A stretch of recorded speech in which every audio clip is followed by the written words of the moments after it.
Съграждани, позволете ми да честитя светлия християнски празник Великден на всички мои брати и сестри християни.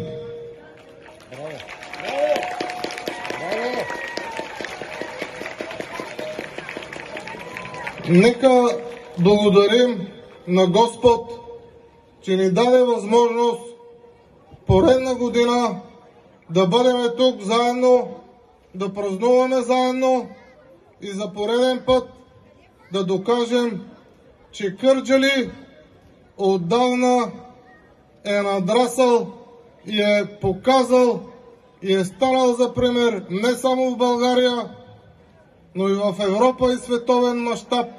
Какво е заедност, какво е приятелство, какво е добросъседство, какво е толерантност.